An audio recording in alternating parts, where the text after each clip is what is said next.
144.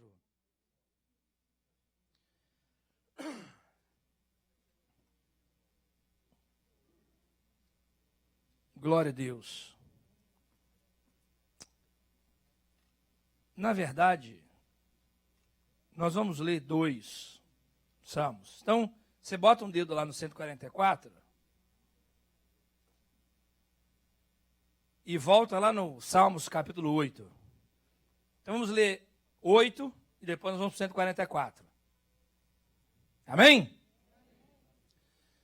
Salmos capítulo de número 8 e depois nós vamos para o Salmo de 144 para a nossa meditação nesta noite.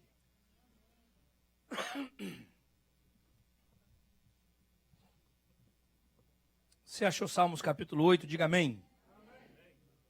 A minha versão diz assim: Ó Senhor, Senhor nosso, quão admirável é o teu nome em toda a terra, pois pusestes a tua glória sobre os céus. Da boca das crianças e dos que mamam, tu suscitaste força por causa dos teus adversários, para fazeres calar o inimigo e vingativo.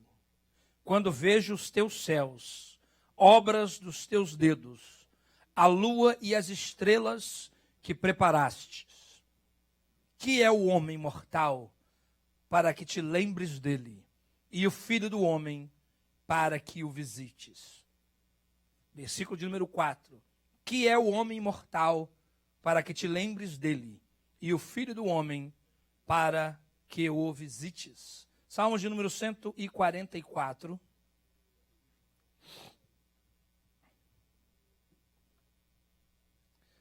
Versículos de número 3 e versículo de número 4.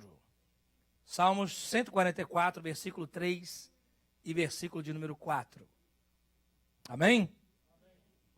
Senhor, que é o homem para que o conheças, e o filho do homem para que o estimes? O homem é semelhante à vaidade, e os seus dias são como a sombra que passa. Amém. Feche os seus olhos, vamos orar ao Senhor. Pai, nós te bendizemos nessa noite, pela tua presença, pela tua glória, pelo teu amor, pelo teu carinho. Te louvamos, ó Deus, porque o Senhor tem movido na terra, Pai, e o Senhor não conhece nenhum tipo de barreira. O Senhor tem estratégias sobrenaturais para fazer a tua obra e a tua vontade, e nós ficamos de boca aberta quando começamos a olhar o que o Senhor é capaz de fazer. Nessa noite te pedimos que o teu bom Espírito venha ministrar em nossos corações, Senhor. Que o Senhor fale conosco de maneira clara, para que nós possamos sair da tua casa convictos que ouvimos a tua voz e estivemos na tua presença santa. Nós te pedimos em nome de Jesus. A igreja diz amém. Podeis assentar adorando ao nosso Deus. Queridos, o livro de Salmos, ele é um livro maravilhoso. É um livro que tem centenas de canções, de poesias, fala de abrange toda a história do ser humano, desde do seu nascimento até ele falecer, e abraça todas essas coisas. É um livro tão importante que os escritores do Novo Testamento citaram o livro de Salmos mais de 50 vezes. Então, mais de 50 vezes, nos livros do Novo Testamento, você vai encontrar alguém, em algum ponto, fazendo referência a alguma das passagens que se encontram no livro de Salmos. O próprio Senhor Jesus fez citações a respeito do livro de Salmos mais de 11 vezes. Quando você pega o Novo Testamento e todas as vezes, se você tiver uma Bíblia, né, que tem as palavras de Jesus em vermelho, então se você pegar todas as vezes que Jesus falou, você vai conseguir observar que por mais de 11 vezes, Jesus pregando, ensinando, ele citou o livro de Salmos. E é um livro maravilhoso que nós devemos, com certeza, parar para analisar e estudar e ler. É um livro que pode trazer consolo ao seu coração. É um livro que pode trazer palavras de direcionamento para a sua vida. É um livro que pode exortar você. É realmente algo maravilhoso, os Salmos.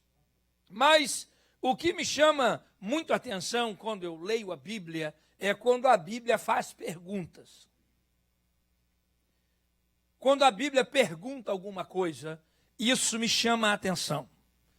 Por exemplo, quando você começa a ler, e daqui a pouco o salmista uma vez virou e fez uma pergunta.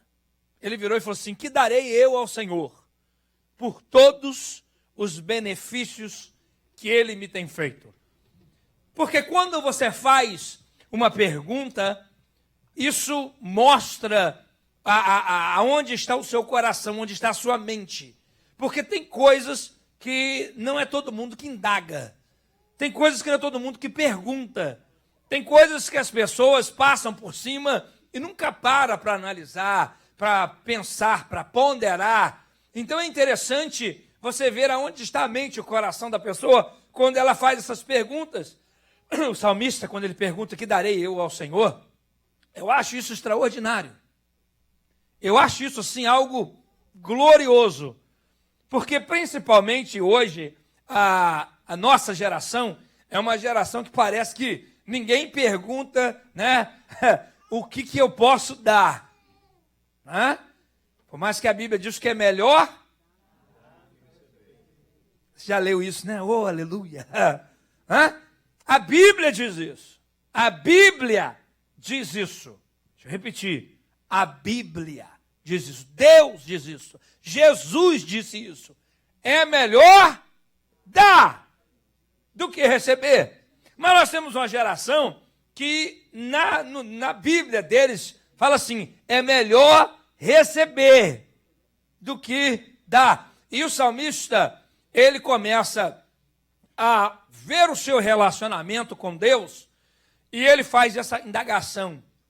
Quando ele começa a ver o seu relacionamento com Deus e tudo que Deus tinha feito por ele e tudo, sabe, que tem acontecido entre ele e Deus em todo esse relacionamento, ele para um momento, ele fala: rapaz, Deus tem me dado tanto, Deus tem me abençoado de maneira tão, sabe, extrema, Deus tem sido tão misericordioso comigo.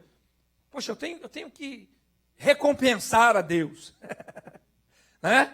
Eu tenho que dar alguma coisa para Ele. Eu não posso só pegar, tomar, receber, sem ter nenhuma gratidão no meu coração, sem fazer nenhum gesto que mostre para Ele o quanto Ele é importante para mim. Não que nenhum ser humano consiga jamais, né, retribuir aquilo que Deus faz, mas ter esse sentimento no coração é algo extraordinário. E o salmista tem esse sentimento no coração, e isso mostra a hora que ele faz uma pergunta. Ele está perguntando: poxa, o que eu vou dar para Deus?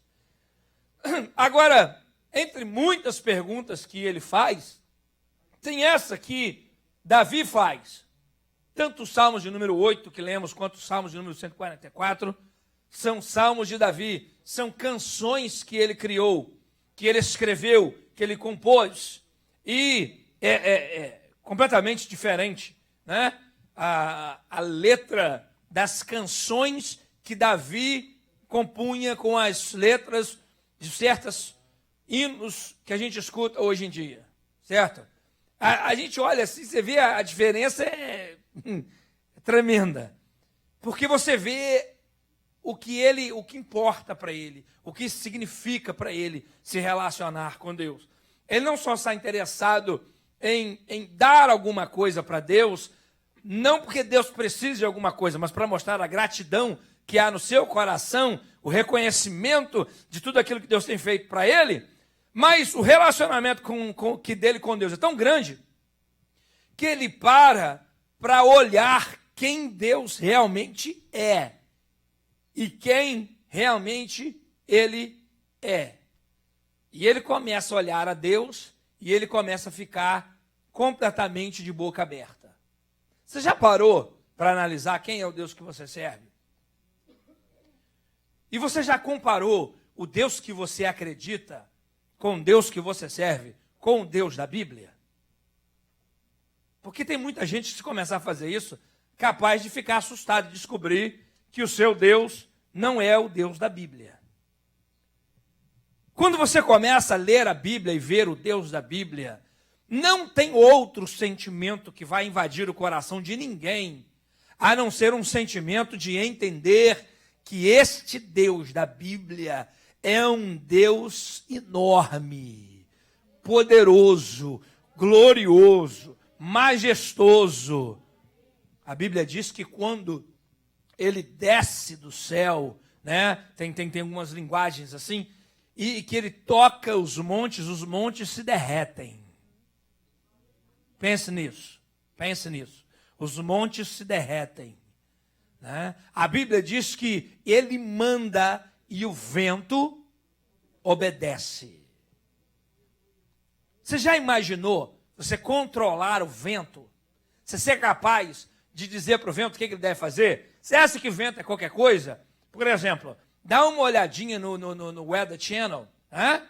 E olha lá aqueles camaradas lá que ficam lá atrás do hurricane, essas coisas. Você já viu que o vento é capaz de arrancar árvores? Você já viu que o vento é capaz de arrancar uma casa? Que o vento é capaz de pegar um carro e arrancar ele daqui e jogar não sei aonde?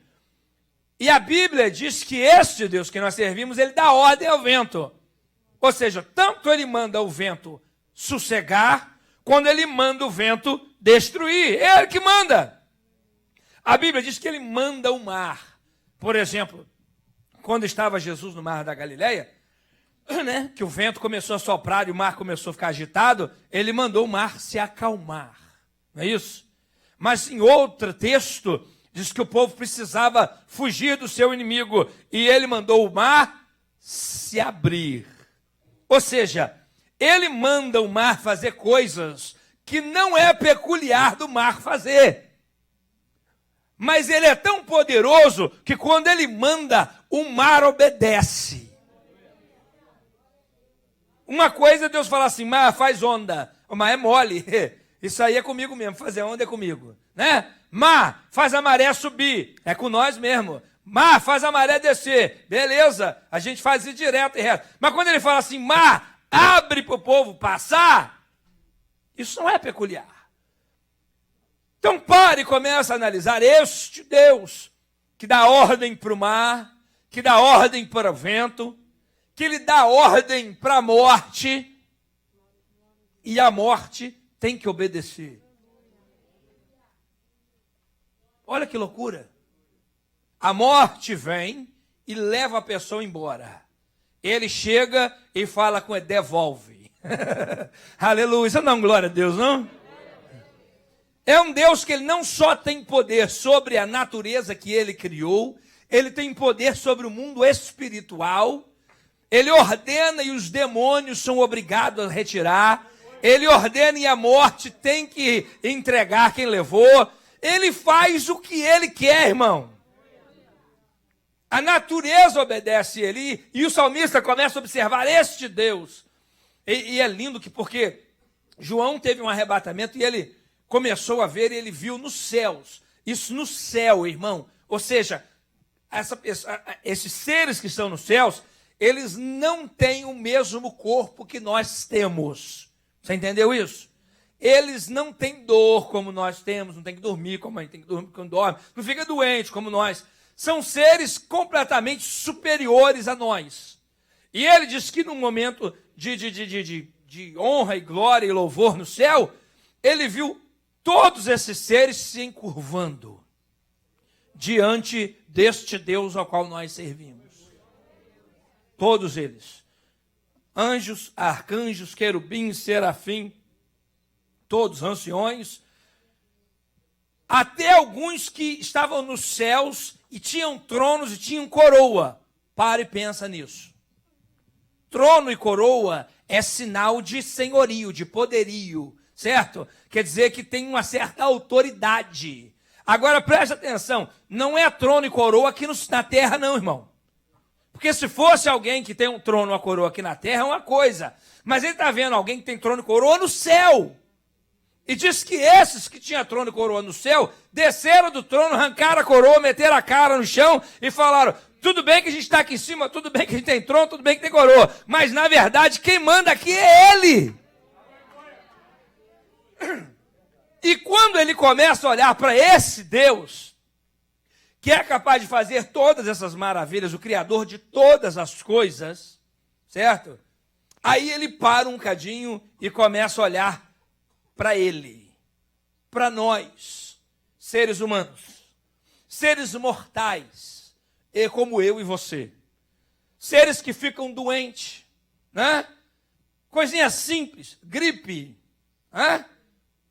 Rapaz, você pega uma gripe, acabou, já escangalha o seu dia, já acaba com o seu esquema. Uma gripezinha que você sabe que pegou aqui, toma umas vitaminas e tal, né? Um chicken soup, e daqui a pouco você está bem.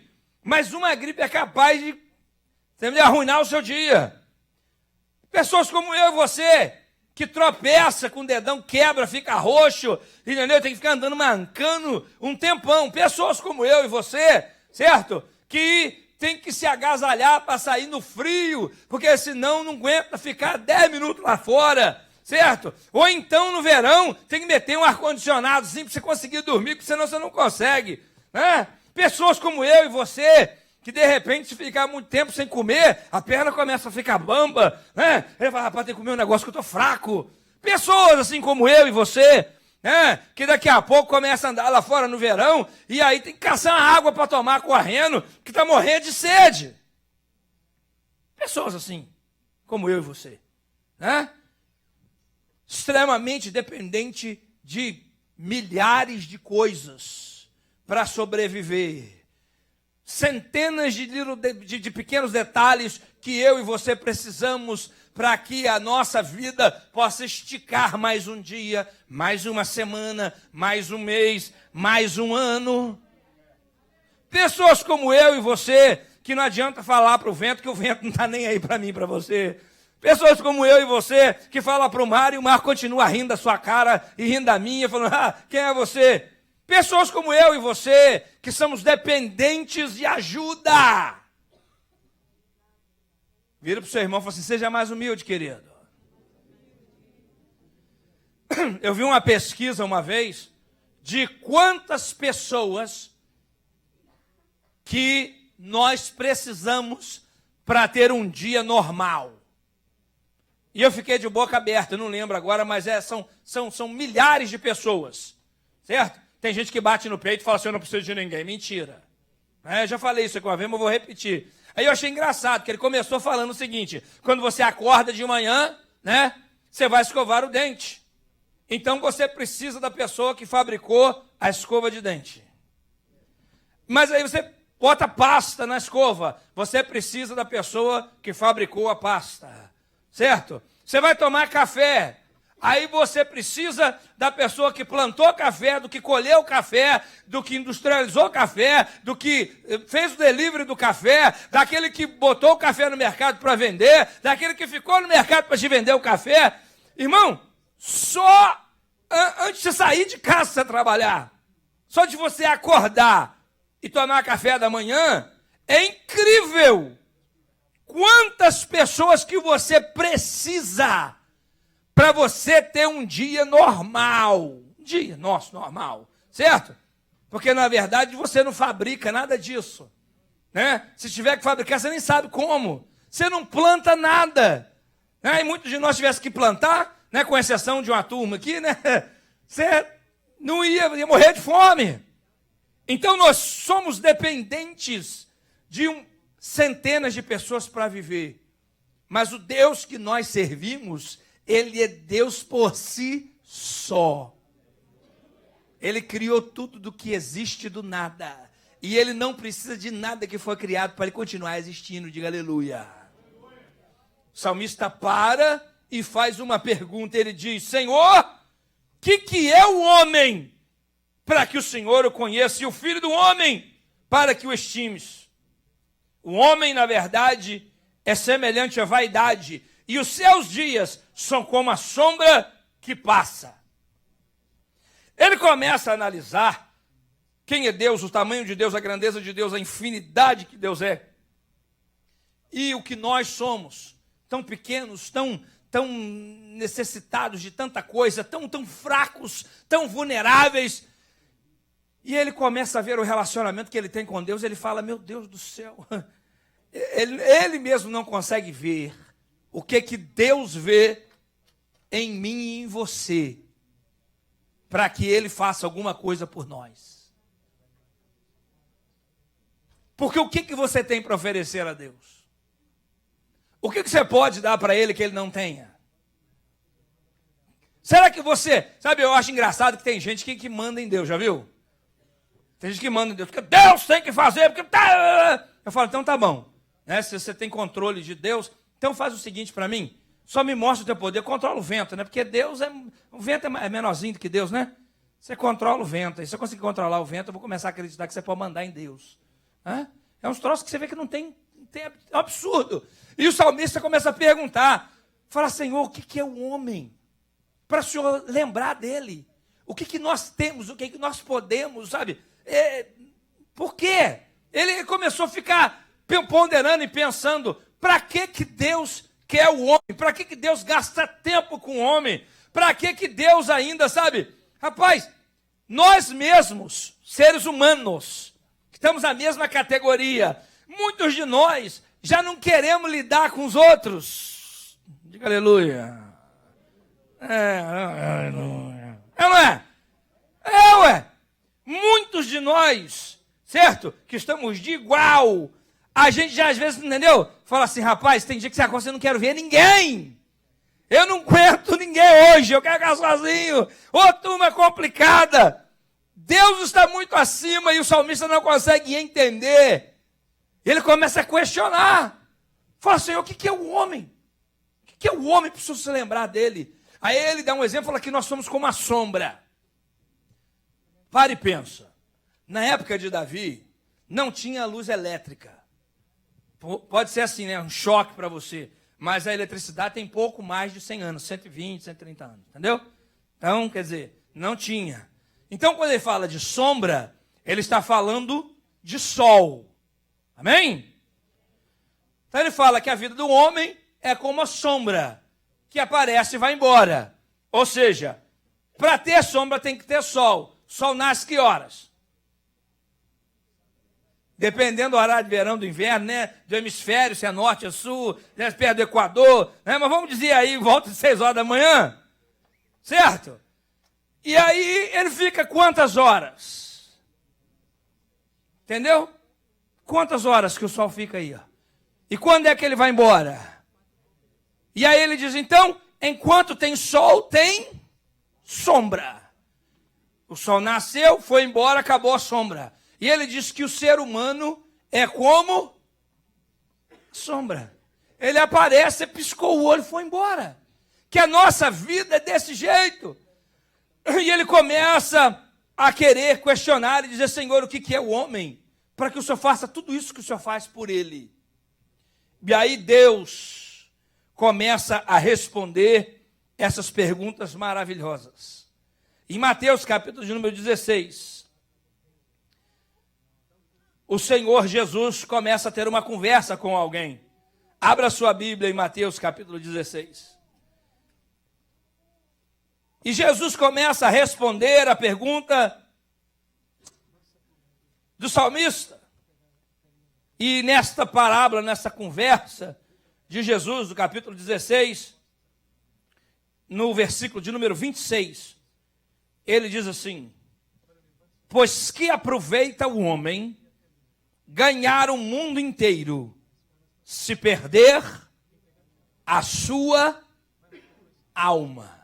Ou o que dará o homem em recompensa da sua alma? Né? Tem gente que acha que existe um versículo na Bíblia que diz que uma alma vale mais que o mundo inteiro. Né? Mas esse versículo não existe na Bíblia, viu?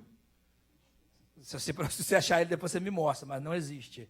Esse versículo que diz que uma alma vale mais que o mundo inteiro. Não tem esse versículo. O que existe é esta passagem aqui, aonde Jesus está fazendo esta alusão. Ele está dizendo o seguinte, você pode ganhar o mundo inteiro, tudo que existe no mundo, em termos de riqueza, de honra, de glória, tudo, e perder a sua alma. Aí ele diz, olha, não adianta nada tudo que você fez. E ele faz uma outra pergunta, ele fala, e o que você vai dar para resgatar a sua alma? Ou seja, se você ganhou o mundo inteiro, e tudo que você ganhou não é suficiente para resgatar a sua alma, logo subentende-se que uma alma vale mais do que o mundo inteiro. Amém? Então, a resposta de Jesus já começa por aí. Só, mas o que é o homem? E aí Deus começa a responder dizendo o seguinte, que uma pessoa, ela é mais valiosa do que coisas. Diga aleluia. Que a vida de um ser humano é mais importante que coisas. Infelizmente, nós vivemos em dias que coisas são mais importantes do que pessoas. Posição é mais importante que pessoa. Dinheiro é mais importante que pessoa. Tantas outras coisas são mais importantes que pessoas. Tem pessoas que passam por cima de outros para conseguir coisas. E Deus, respondendo à pergunta do salmista, ele começa explicando, dizendo o seguinte, meu filho, não inverte os valores, certo? O mundo inteiro não vale nada. O mundo inteiro, em termos de dinheiro, de fama, de glória, não vale absolutamente nada se comparado com a vida de um ser humano. Diga amém. Os valores estão sendo trocados. Por exemplo, eu amo animal, gosto, né? E quem me conhece sabe disso. Tem os bichinhos lá em casa também, gosto deles. Mas a sociedade que nós vivemos está ridículo. Está ridículo. Se levanta dinheiro, fazem, sabe, ONG, se faz um monte de coisa para salvar o gatinho que não tem onde morar, para salvar o cachorrinho que está na rua. E se precisar de fazer alguma coisa para o ser humano, eles passam por cima e não querem saber. É incrível isso. Os animais começaram a ter mais valor que o ser humano.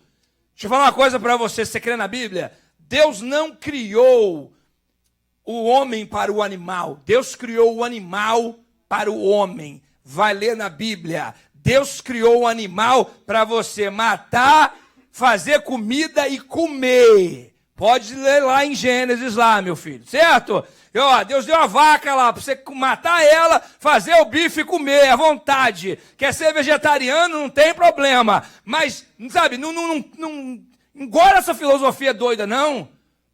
Outra coisa, Deus, ele cuida dos animais, mas o ser humano é mais importante. Jesus, uma vez falando, falou assim, rapaz, vocês estão tão preocupados com o que vocês vão comer, o que vai acontecer amanhã, e não sei o quê. Dá uma olhada no lírio dos campos. Não é bonito? Nem Salomão conseguiu se vestir como um desses lírios. Que Deus os veste. Que hoje está aí, amanhã é cortado e lançado no fogo. Dá uma olhada nos passarinhos. Eles não plantam, certo? Não colhem, não trabalham e não morrem de fome. Porque Deus cuida deles. Aí Deus diz assim, olha, e que você está tão preocupado? Porque vós tendes mais valor do que o lírio do campo, do que o passarinho. Dá um glória a Deus, irmão. Quando o salmista pergunta o que é o homem, Deus começa a responder. E Deus começa a dizer que o homem, certo, é o ápice da criação de Deus. Deus criou o mundo para o homem e não o homem para o mundo. Deus criou o jardim para Adão e Eva e não Adão e Eva para o jardim. São coisas que nós temos que entender. Uma vida, o ser humano vale mais do que coisas, diga glória a Deus. E muita teologia hoje em dia tem que mudar, tem que se converter. Porque tem uma teologia hoje, irmão, que é loucura. Você está me entendendo? e tal, e você vai ver, e quando eu estiver na boa, entendeu? Você vai ter que esfregar a cara no chão, e não sei o quê. É uns negócios que cria, certo? Uma inimizade entre um e outro, para alcançar poder e posição espiritual ou financeira, aonde não existe isso na Bíblia, querido. Para Deus, ser humano é ser humano. E Deus não faz acepção de pessoas, diga glória a Deus. Deus não se vende pelo seu dinheiro, Deus não se vende pela sua inteligência, Deus não se vende pela tua fé, Deus não se vende pelos teus sacrifícios. Para Deus, todo mundo é igual, diga glória a Jesus. E ele começa a responder, dizendo que uma alma vale mais do que o mundo inteiro. E que ele é capaz de fazer qualquer coisa para resgatar uma alma. O salmista pergunta, Senhor, o que é o homem para o Senhor lembrar dele? O que é o homem? O homem não vale nada, Senhor. É como a sombra que chega e vai embora. O homem, o que o homem tem para dar? E Deus começa a dizer, não, meu filho.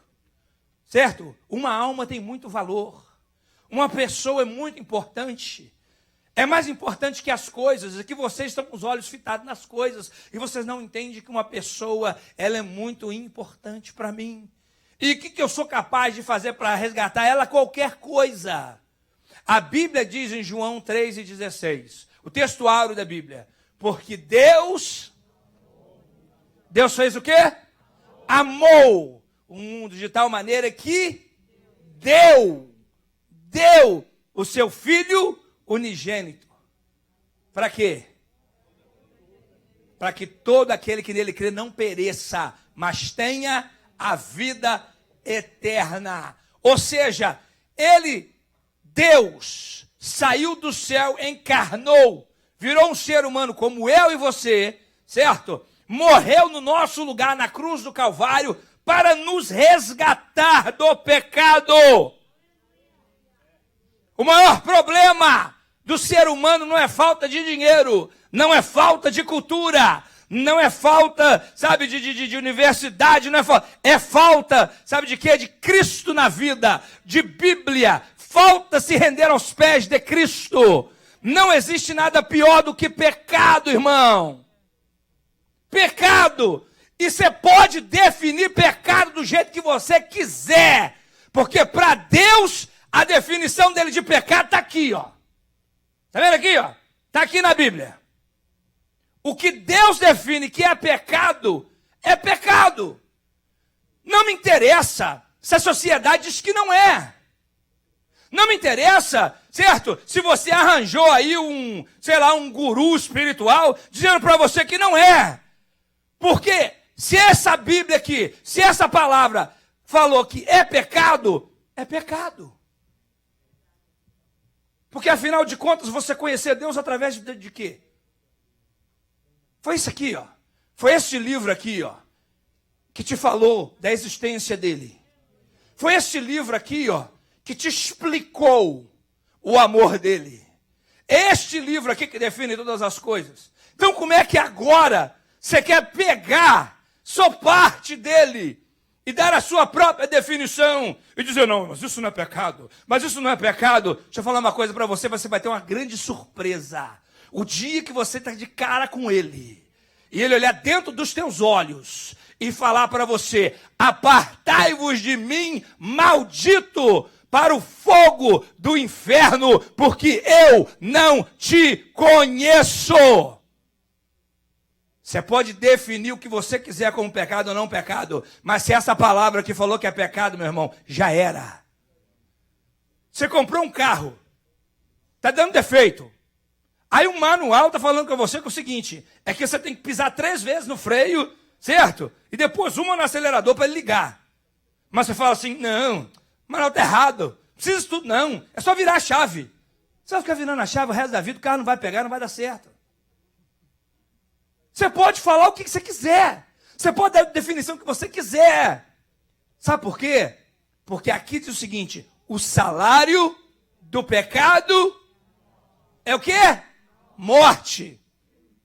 É a mesma coisa que você vir aqui para os Estados Unidos trabalhar, aí fala para o seu patrão, fala assim, ó, o negócio é o seguinte, Estou trabalhando aqui, ó, mas eu quero ganhar em real, viu? O que você acha? Tá aqui nos Estados Unidos. Vira pro patrão, olha, estou trabalhando para você, viu? Mas sou brasileiro. Você tem que me pagar em real. Eu quero real. Você vai ficar querendo, irmão. Que o cara não vai te pagar em real. Porque aqui é Estados Unidos e a moeda aqui é dólar. Ele vai te pagar em dólar. O salário do pecado não é vida. O salário do pecado, certo? Não é ouro. O salário do pecado é morte. Pecou, meu nego. A morte vai te pegar. E a única saída é obedecer esse livro. Pode dar desculpa que você quiser dar. Não interessa. Porque para ele, vale o que ele falou. Dê uma salva de palmas a Jesus.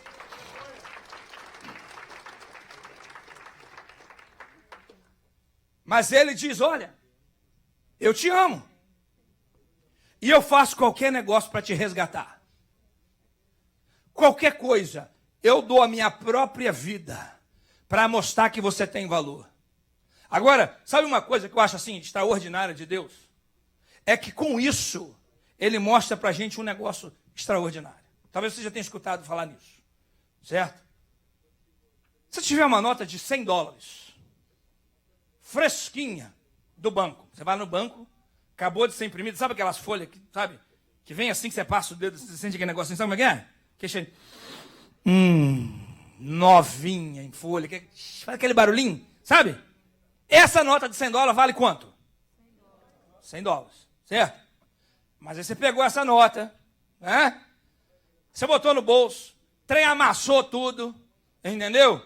Aí de repente, na hora lá, tomando um Dunkin' Donuts, lá, derramou um bocado de café em cima dela, aí agora ela já não está mais nova.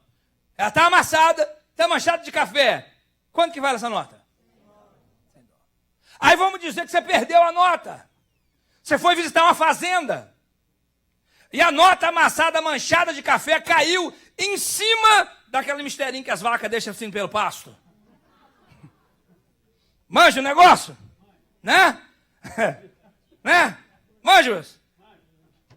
Aí, para acabar, vem um cavalo e pisa em cima. E essa nota de $100 amassada, manchada de café, em cima desse mistériozinho aí.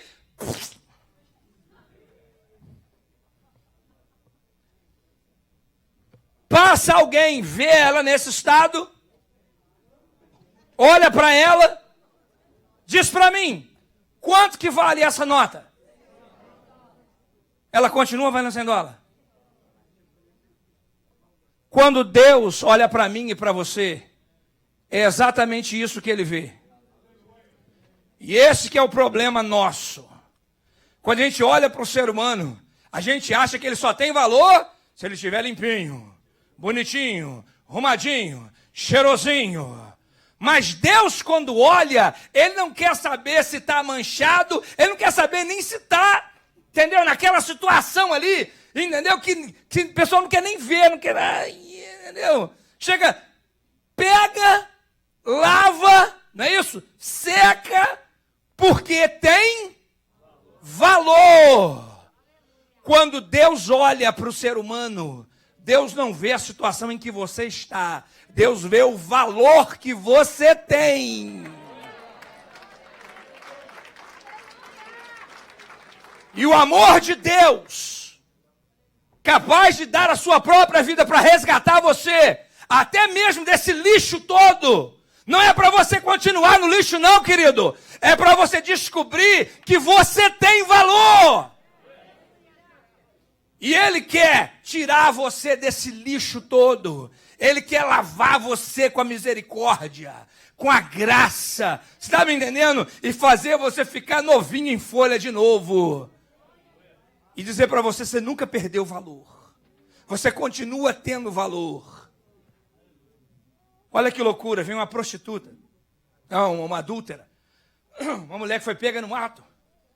E o pessoal pega ela. E o pessoal não vê ela como pessoa. Eles veem ela como um meio de destruir a Jesus. Olha como é que o povo é terrível. As pessoas são capazes de usar pessoas só para provar que eles estão certos. Eles não querem nem saber o que vai acontecer com os outros. Contanto que essa pessoa sirva para o propósito que eu quero, isso que está importante para mim. E isso, querido, até religiosos. Deixa eu repetir. Talvez você não vai escutar isso de muito pastor, não. Olha bem para a câmera ali, ó. Viu? Até os religiosos vão te usar para conseguir o que eles querem. Aconteceu no passado, acontece até hoje. Certo? Tem um monte de santos aí andando de avião, é? Eu quero saber como é que estão os membros da igreja deles. Hã? Com certeza não tem ninguém passando fome, ninguém com problemas, entendeu? Quer dizer, está todo mundo na benção, né? Porque o cara, mas deixa quieto. Aí esse pessoal, eles queriam fazer, sabe? Eles queriam mostrar para Jesus, peraí, eu sei o que eu estou falando. Aí traz a mulher, joga aos pés de Jesus. O problema deles não era nem a mulher, o problema deles era com Jesus, eles queriam acabar com Jesus. E para isso usa a mulher, joga lá. Porque para eles, ela não passava de um papel amassado, manchado, certo? Sem valor nenhum. O único valor que ela tinha no momento era para que eles conseguissem, sabe, mostrar que Jesus não estava com nada. Mas só quando Jesus olha para ela, Jesus não olha toda aquela situação, mas Jesus vê o valor que aquela vida tinha. Aleluia! E naquele momento, ele mostra que ele é Deus e faz uma simples pergunta. Por isso que eu gosto de pergunta, irmão. Pergunta bíblica é uma bênção. Né? Escangalha qualquer um. A pessoa tem que pensar. O salmista pergunta o que é o homem, para o senhor se lembre dele. Aí Deus faz uma pergunta também. Deixa eu dar uma perguntinha aqui. Ó. Quem não tem pecado aí? Mete bronca. Manda pedra. Foi uma pergunta. Uma pergunta. Quem não tem pecado? Quem não tem pecado... Aí, de repente, o cara olhou para o chefe já balançou a mão, já largou a pedra, aí você, já não vão apedrejar ninguém hoje. Vai todo mundo embora. Jesus olha para ela, e Jesus não quer saber, certo? O que trouxe ela ali, o que aconteceu. E aqueles problemas. Deus quer saber o seguinte, o que você vai fazer daqui para frente? A grande questão do pecado é você não ficar vivendo no pecado. Preste atenção, querido. A grande questão do pecado é você não viver no pecado. Você se arrependeu, deixa para trás, larga. O negócio é daqui para frente. Certo? Não, mas essa nota está amassada. Quem amassou? Você já pegou a nota de 100? Não quero. Eu quero saber primeiro, antes de usar essa nota de 100, quero saber quem foi que amassou. Por que essa nota está amassada? Aqui, ó. Escreveram aqui na nota. Quer saber quem foi que escreveu nessa nota aqui? Você não quer saber disso não, meu irmão? Você sabe que tem valor nela e ela vai, entendeu? E acabou. E Deus olha para ela e fala, cadê teus acusadores? Foram embora, então minha filha, vai e não. A grande questão é essa. Ele nos ama e ele vê valor em mim e vê valor em você. E a única coisa que ele quer é tirar a gente do lixo. Nos libertar, nos livrar de tudo isso. Quando a Bíblia começa a classificar o que é pecado, a grande questão não é que Deus não quer que você tenha fã, não, né? Assim, poxa, entendeu? Esse negócio de servir a Deus, it's not fun. Tudo que é fã, Deus diz que não. É tudo que você acha que é fã, é que vai destruir a sua vida. E ele, como pai, diz, meu filho, faz isso não. Sabe por quê? Porque se você for justo, certo e correto, o que você pode acrescentar a ele, diz a Bíblia? O que você acrescenta a Deus? Se você for justo, se você for fiel, se você santificar a sua vida, o que você acrescenta a Deus? O que você pode dar a Deus? Da mesma maneira, se você for infiel, se você for pecador, se você virar as costas para Ele, qual é a diferença que faz para Deus? Nem de uma maneira, nem de outra você pode tocá-lo. Porque Ele continua sendo Deus no trono do mesmo jeito. A questão é eu e você. Que temos valor, e ele fala, querido, você tem valor, para de se vender tão facilmente. Eu vi uma reportagem feita pelo CNN, e eu fiquei de boca aberta. A repórter foi lá em Las Vegas, e lá a prostituição é legalizada. O dono do prostíbulo vai lá, pega uma licença, né, com a prefeitura, e aí pode abrir o seu prostíbulo e as prostitutas têm que ir lá para pegar a sua licença, para poder trabalhar. Então tudo é legalizado. E aí ela foi lá entrevistar e ver por que elas fazem aquilo, o que acontece. E é tão triste, irmão, ver que muitas que estão ali, porque elas não creem que elas têm este valor que a Bíblia diz que tem. Elas acabam se vendendo muito barato, porque elas não veem outra solução. Elas acham que o que ela vale é só aquilo ali. O valor dela está naqueles minutos ali, que ela pode, sabe, ganhar um dinheiro daquela forma. Que tristeza quando alguém começa a pensar dessa forma. E achar que não, eu nasci assim. Deixa eu falar uma coisa para você, ninguém nasce torto dessa maneira, não. Ninguém nasce torto, maneira nenhuma. Deus fez tudo perfeito, querido, certo? Os homens, a Bíblia diz, Deus criou tudo perfeito, mas os homens buscaram muitas invenções.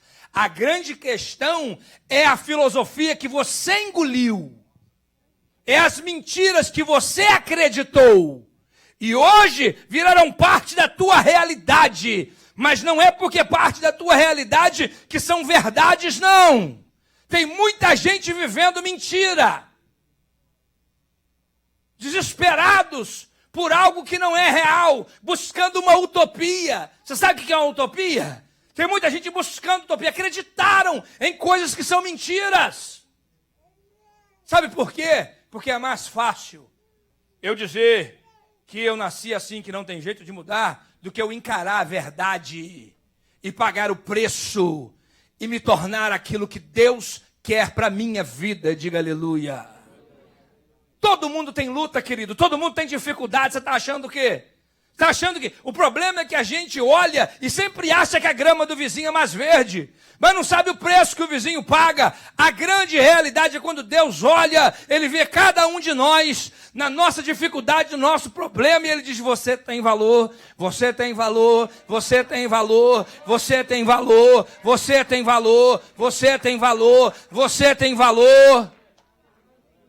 E não interessa aonde você está na sua vida. Meu tempo já acabou. Deixa eu terminar aqui com esse pensamento. Jesus, no livro de Lucas, ele tem um problema com os fariseus e os republicanos, os camaradas. Eles tinham um problema sério com Jesus. E aí, eles chegam para Jesus e falam assim, rapaz, tu não é de Deus coisa nenhuma. Sabe por quê? Porque tu come com pecador, meu irmão. Entendeu? Tu senta com esses camaradas aí, tu dá atenção para essa gentalha. Aí Jesus, em Lucas capítulo 15, lê em casa. Ele deu 3 parábolas para explicar claramente para essa classe de pessoas que achava que tem gente que tem mais valor do que outras, que menospreza um e aplaude a outros. E ele primeiro falou da ovelha perdida. A ovelha que se perdeu, dependendo da sua tradução, no campo ou no deserto. Ela se perdeu. E Jesus explicando, diz, olha, ela se perdeu, o cara tinha 100. E uma foi embora. Quem sabe, certo? Tem muitos que iriam dizer, meu irmão, entendeu? 99 é melhor do que nada, né? Uma foi embora, o problema é dela, que se lasque para ir, né? Deixa para lá. Antes tivesse ficado aqui, né? Quem mandou ir para lá? O problema é dela. Mas ele diz que o pastor dessas ovelhas deixou essas ovelhas, dependendo da sua tradução, no campo ou no deserto, e foi atrás da 100ª. Tem um negócio que eu escutei essa semana, que eu achei incrível, né? Mas não dá tempo da gente meditar nisso não, que é a questão das 99 que ficaram. Entendeu? Eu achei incrível o que o cara falou, né? Ele falou que as 99 que ficaram, elas tinham maturidade suficiente para ficar aguardando sozinho, enquanto que o pastor foi buscar a outra que perdeu. E ele fala dizendo o seguinte, que hoje em dia, se o pastor deixar 99 pegar a 100ª, quando ele chegar, já não tem mais ninguém. Porque tem um monte de crente hoje em dia, né, que não gosta de ficar 5 segundos sozinho. Mas preste atenção. Jesus explicando diz que ele, esse pastor, foi atrás dessa centésima. E algo extraordinário. Jesus diz, e aí que está o negócio, que houve mais festa e mais alegria naquela uma que ele conseguiu trazer de volta, que estava perdida, do que nas 99 que já estavam salvas. Dá um glória a Deus. Qual é a sua mentalidade? Será que hoje você consegue aplaudir e abraçar a centésima e entender que no dia que ela se arrepende, sabe, é mais felicidade ela está se arrependendo dele do que você está fazendo a tua, entendeu? O teu negocinho? Será que você consegue isso? Jesus começa. Aí outra coisa que Jesus fala é da dracma perdida dentro de casa. Uma se perdeu no campo, a outra se perdeu dentro de casa. Dentro de casa. Tem gente que se perde dentro da igreja. Você acredita nisso?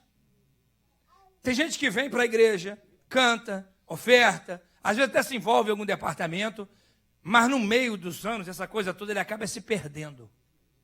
Ele esquece o seu valor, ele esquece para que Deus chamou ele, sabe? Ele perde aquele fogo, ele perde aquele amor, sabe? Ele se perde. Aí diz que a mulher foi diligentemente varrendo, limpando, achou, e quando ela achou, ela chama a turma para fazer festa. E aí depois ele fala do filho pródigo, dizendo que teve um que ele cismou que sabia mais do que tudo, que ele achou que ele precisava ir. E é interessante porque a da ovelha o pastor foi atrás, a da dracma, sabe, teve que fazer uma limpeza para descobrir, mas do filho pródigo ninguém foi atrás. Ele teve que quebrar a cara para descobrir que o melhor lugar para se estar é na presença de Deus, na casa do Senhor. Diga aleluia. E aí Jesus explica que ele foi, que ele quebrou a cara, que ele descobriu que ele não sabia nada, que tudo que ele achava que era, não era. Sabe? Porque o mundo lá fora, meu irmão, vai te ensinar. Você pode achar que não, né? Diz que não há verdade. Tem uma falou assim, né? Não há verdade absoluta. Entendeu? Deixa eu falar uma coisa para você. Existe verdade absoluta? Sim. E o mundo vai te ensinar que tem. Por exemplo, se botar a mão no fogo, não é? Não, depende. Se você colocar, eu não... Mexe a mão lá, bacana, que eu quero ver. Tá? Existe certas leis foram colocadas por Deus. Entendeu? Não, se pular de cima do prédio, a gravidade empurra para baixo. Não, isso depende. Entendeu? Então pula lá que eu quero ver se você consegue voar. Tem coisas que não adianta você querer camuflar. E às vezes a pessoa tem que quebrar a cara para aprender. E o pai consentiu. Tá bom, meu filho. É triste, vou ficar intercedendo, mas vai lá, quebra a cara. E o lindo é que o Espírito Santo de Deus que convence o homem do pecado, da justiça e do juízo. Convenceu ele. E daqui a pouco ele olhou e falou assim, rapaz, você sabe que lá na casa do meu pai, o pessoal que trabalha para ele, que nem é filho, está numa situação melhor do que eu, que estou aqui como empregado. Rapaz, olha, ser filho do meu pai já era bom, ser empregado é maravilha. E olha, ser empregado desse cara aqui não está bom não. Eu vou para lá, ver se ele me aceita pelo menos como empregado. Olha a mentalidade dele. Porque ele se convenceu que ele estava errado. E ele voltou, e ele não queria nem ser aceitado como filho, só queria, pai, me aceita como empregado, eu trabalho para o senhor, porque eu sei que o senhor trata bem demais. E o lindo é que o pai não deixou nem ele terminar, dizendo para ele, meu filho, você tem o mesmo valor para mim hoje, que você tinha quando você saiu. Tudo bem que agora você está amassado, você está sujo, está isso e aquilo, mas você continua tendo o mesmo valor. Vamos trabalhar para restaurar, para limpar. Fica de pé em nome de Jesus.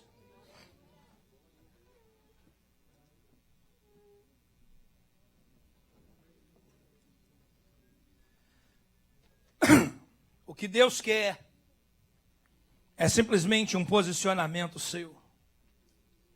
O salmista começa a olhar para Deus e diz: Senhor, o que é o homem para que o Senhor se lembre dele? O que é o homem para que o Senhor visite? O que é o homem para o Senhor abençoar ele dessa maneira? Como quem diz, o homem não merece nada disso. Mas sabe o que Deus usa para trazer o homem à sua presença? É amor, querido. Paulo disse que o amor de Deus constrange. Eu não conheço um pecador honesto que fazia as coisas erradas e o Espírito Santo de Deus não incomodava. O amor de Deus é tão tremendo que mesmo você na lama, no pecado, fazendo besteira, nem assim ele abre mão de você. Até lá, o Espírito Santo de Deus começa a falar no seu coração, começa a ministrar na sua mente. Você pode estar no lugar que não é para você estar, e você sabe disso, fazendo o que não era para você fazer, e você sabe disso. Por fora você está com aquela cara sorridente, como se estivesse tudo bem, mas lá dentro, no seu coração, na sua consciência, o Espírito Santo de Deus te convencendo, dizendo: meu filho, eu te criei para coisa maior do que isso. Eu te criei para coisa melhor do que isso. Meu filho, eu tenho coisas muito mais maravilhosas para fazer na sua vida do que isso. Meu querido, minha querida, não interessa o que você já passou na sua vida. Não interessa o quanto amassado, ou manchado, ou sujo. Deus continua te amando do mesmo jeito. Deus continua olhando para você e vendo valor em você, mesmo quando todo mundo não vê valor, Deus continua vendo. A única coisa que Ele pede é que você abra o coração. Ele diz assim: filho meu, dá-me o teu coração. Por que você não entrega o seu coração para Deus nessa noite? Feche os seus olhos, eu quero orar com você. Nós estamos encerrando.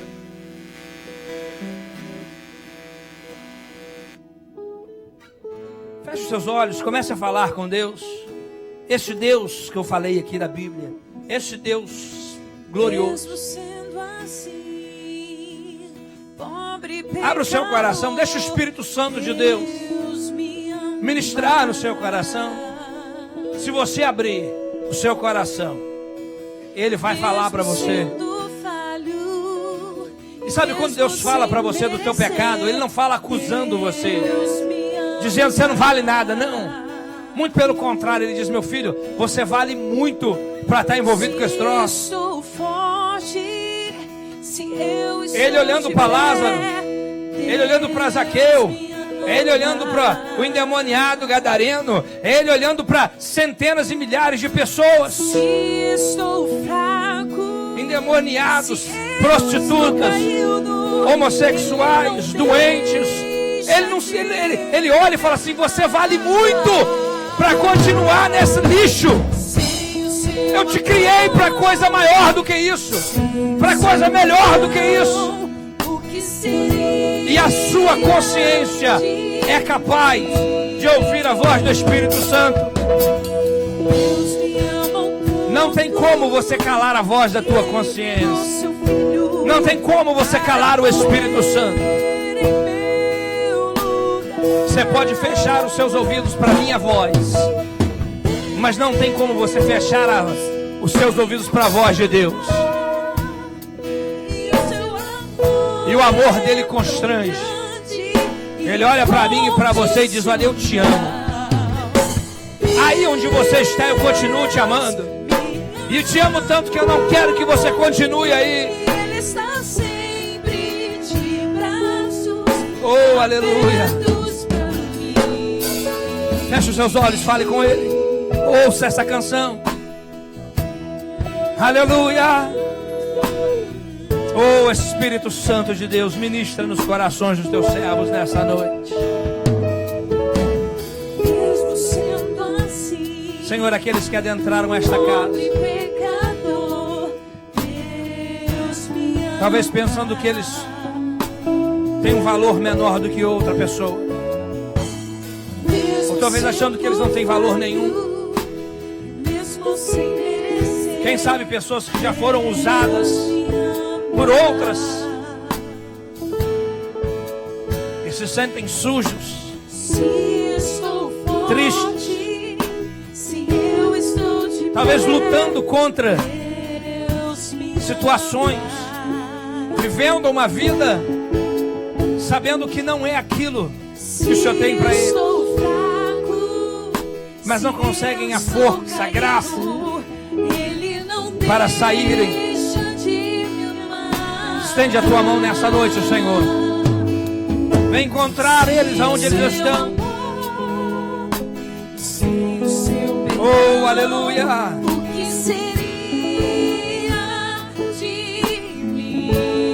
Deus me amou tanto.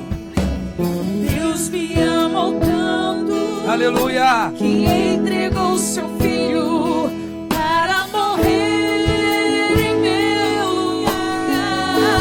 Glória a Deus. Deus me ama. Cante isso. E o seu amor é tão grande. Você pode cantar isso. Não existe ninguém que não possa cantar essa canção. Você pode cantar isso de cabeça erguida. Você continua tendo valor.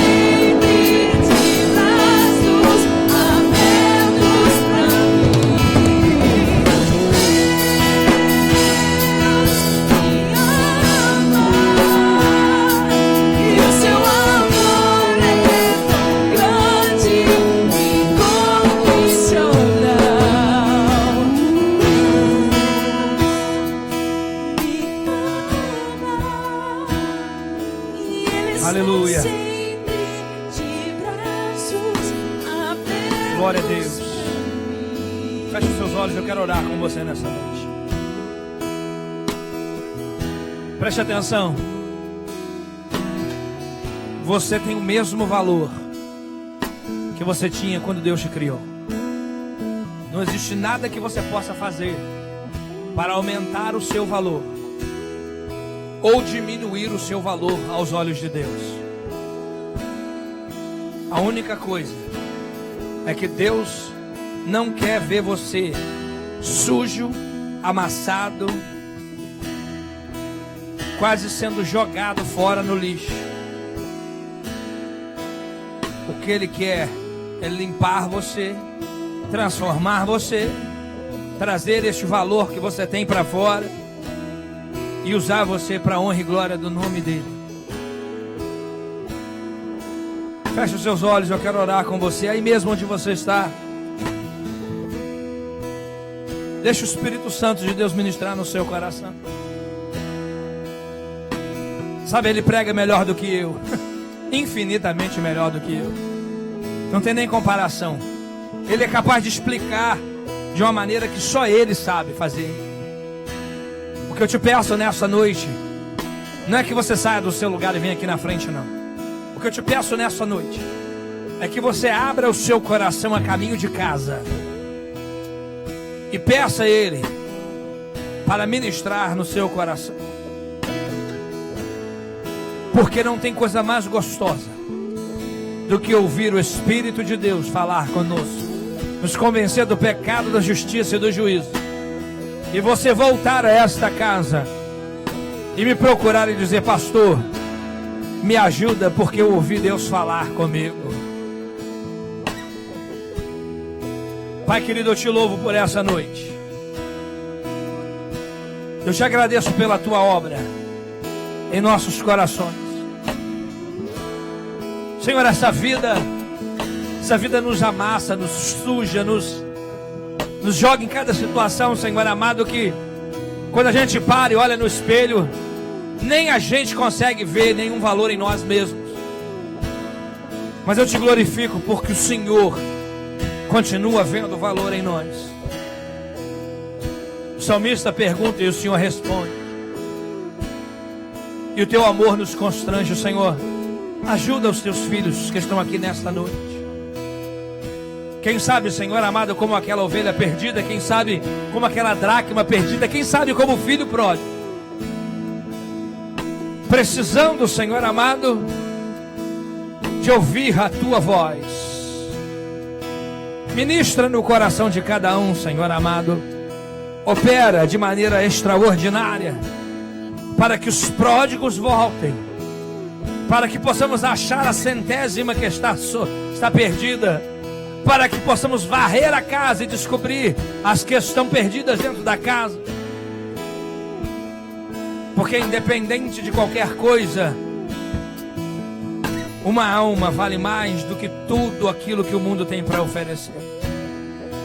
Espírito Santo de Deus, ministra no coração dos teus servos, e que eles saiam desta casa nesta noite sabendo que eles têm valor para o Senhor.